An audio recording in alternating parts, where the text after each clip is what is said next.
Let us picture an athlete. They train 3 hours a day, 5 times per week, with a competition every weekend, going to national and international tournaments, having already won the national championships.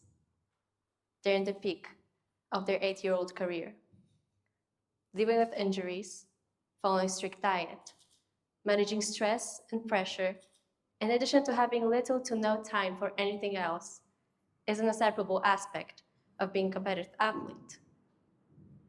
Now, what if I told you that this draining lifestyle was my reality as a 12-year-old rhythmic gymnast?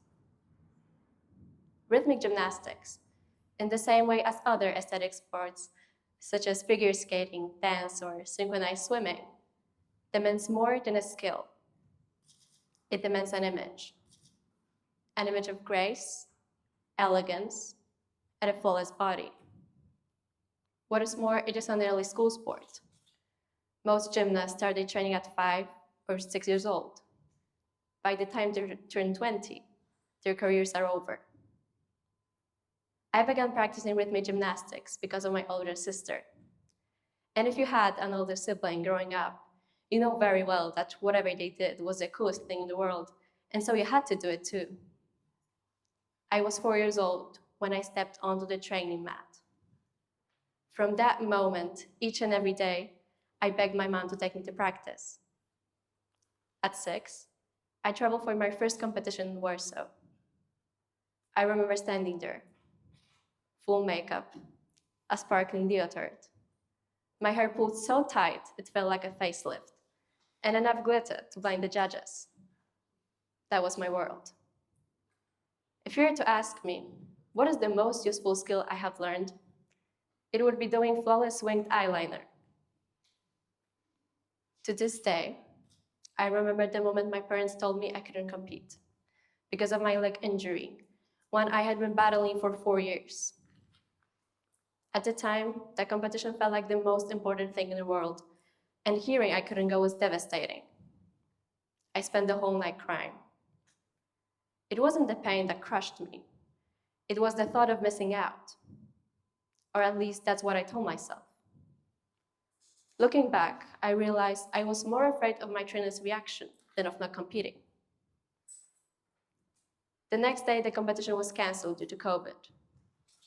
In a way, it was a relief. I didn't have to face my trainer's anger after all. To quote Richard Kendry, "When you are born in a burning house, you think the whole world is on fire, but it's not. It's only with time that you begin to see the cracks in a system that you've always accepted." Hardly a few months later, at 12 years old, I quit rhythmic gymnastics.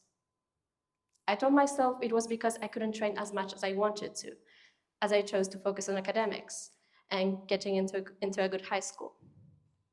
But the truth is, I had lost my love for the sport. Rhythmic gymnastics' mindset is that beauty is pain and success equals suffering. The world of aesthetic sports is built on discipline, often crossing the line to abuse.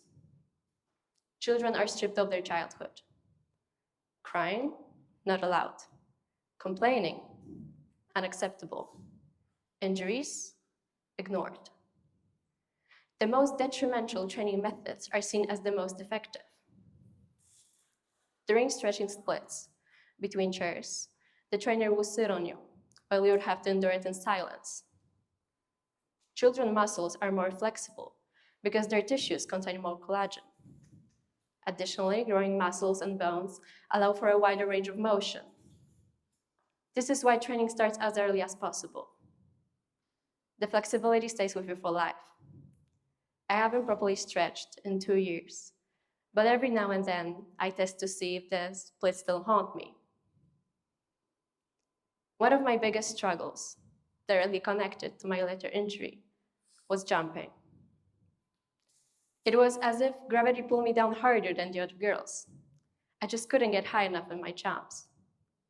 The feedback I received as an 8-year-old, not advice on building muscle or improving my technique.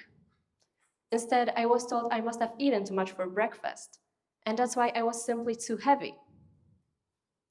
Even though I never struggled with my weight, as I was naturally very thin as a child, I was still subjected to such comments.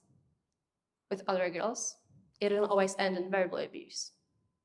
They were constantly weighed, especially at week-long training camps. I studied participation in aesthetic sports and girls' weight concerns at ages 5 and 7 years, conducted by Pennsylvania State University and Miami University of Ohio, found that girls in aesthetic sports showed significantly higher weight concerns than those in non-aesthetic or no-sport groups. Can you imagine worrying about a number on a scale when you should have been worrying about snack time or which stuffed animal to bring to bed? Many of my friends develop anorexia and face menstrual problems, considering that body fat is closely linked to hormonal health. I remember the constant fear and stress of failure, or making even the tiniest mistakes, such as forgetting to bring my consent form for the competitions or being late for practice. High levels of stress in childhood can lead to long-term psychological damage. Exposure to toxic stress alters brain chemistry, affecting emotional regulation, self-esteem, and mental health. In the end, the high demands and constant stress in aesthetic sports can take a heavy toll on a child's mental and emotional well-being, often leaving lasting scars that can affect them even long after they leave the sport. This is not only my story. I saw it happen to girls all over Poland. There are about 61 rhythmic gymnastics clubs in Poland, each with approximately 20 girls, aged 5 to 13. This totals around 1,200 young gymnasts, yet only about 10 of them will achieve meaningful success. This means not even 1% of these children will pursue it as a career, while the rest has to endure the abuse with no lasting rewards. With all of those issues revolving around rhythmic gymnastics, why do we stay? Why do parents and trainers allow it? Rhythmic gymnastics thrives in an isolated community. And this closed off nature means one thing: what happens inside stays inside. It has been highly influenced by Russian ballet, and I believe at least some of us are aware of their training methods. They have been like this since the beginning, and trainers simply do not know anything different. They see them as the only gate to success and perfection.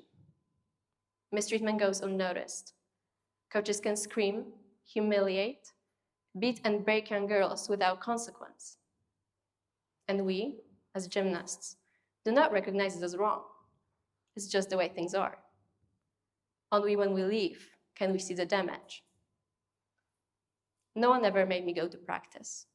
My parents saw a motivated, ambitious, and talented child on the way to success. I loved it.